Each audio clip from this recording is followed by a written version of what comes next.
Hi, Mark. Hey, Mark. Hope you're enjoying the snow. Maria and I are checking in with you via video for midterm for special topics. So, as you remember, we started off looking at a UX project in patient facing tech in healthcare. We were looking at probably an app early on. But as we were researching, voice interaction kept coming up as a major trend in the way things are heading.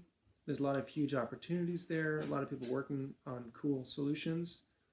That led us to discover this one organization called Orbita, who's based in Boston. They have a voice platform for designing interactions, and Boston Children's Hospital uses them a bunch. We got in touch with them and had a conference call, and they gave us a demo of their platform and then actually offered to give us a free sandbox version that we could use to prototype voice interaction patterns. And it's cool because it's an omni-channel tool, so you can deploy a visual interaction as well as a voice interaction at the same time. You can link through APIs like a Google search or other public databases.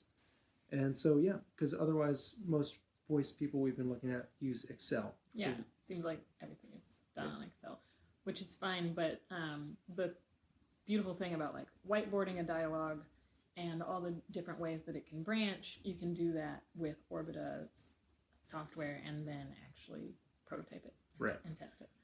They haven't given us the sandbox yet, but if we get it, we'll use it. If not, we'll just forge ahead without it. Yeah, we're hopeful, but we don't have to have it. I also met with a UX designer who's working for Kaiser in healthcare, which I learned a lot, and my main takeaways were needing to learn more about accessibility and design, and we were encouraged to be making videos to show our work, and we've heard that from you as well, and we're excited about doing that more. We've been doing a lot of research about UX processes more generally and like broader design concepts, also about designing for voice and conversational stuff, and the problem areas with design for voice in particular. And we just have both been really excited and energized by the idea of designing for voice, and that's where we want to head for this particular project. We decided, taking all this into consideration, that we're going to use Julie's and my project in Eric's class to build out a voice prototype.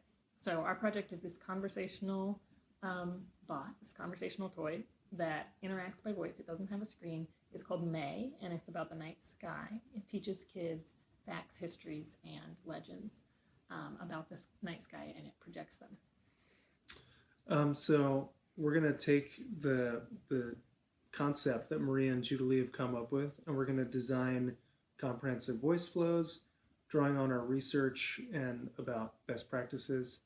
We'll discover things about how we're going to deal with branching logic, how we deal with unexpected answers, especially with children as one of our main user groups, how the bot will confirm its responses and people's questions to them, error messages, roadblocks, and we're going to film all of this testing because we want to deliver a filmed process for you to view. Yeah, so what we're going to make is we're going to make a physical prototype of May. Then we're going to test our voice flows. We've discovered how to do that using text-to-speech stuff and a little extra software on our Mac. We're going to document the tests, iterate, and then test again. We are working on getting into a classroom to test with kids. We might end up doing tests with grown-ups too. We're going to see what happens with that. And the main deliverable at the end will be a film of us conducting this test and how we iterated the design based on the tests. So this next week, we're going to build out our voice flows, and we're going to brainstorm how we're going to build our physical prop. Then the next week, we'll be scripting our test using the voice tool Maria mentioned and our user feedback materials. And then for that week and the week after, we'll be reviewing our tests and iterating on the design, and we'll be filming each of these user tests as well. On the week of the 12th, we'll edit the footage and distill our findings. And then by the next week, we'll have a polished video with our testing, our process, and then where we ended up. and that's what we'll deliver. Yeah. So we're excited about it, and we hope you are too.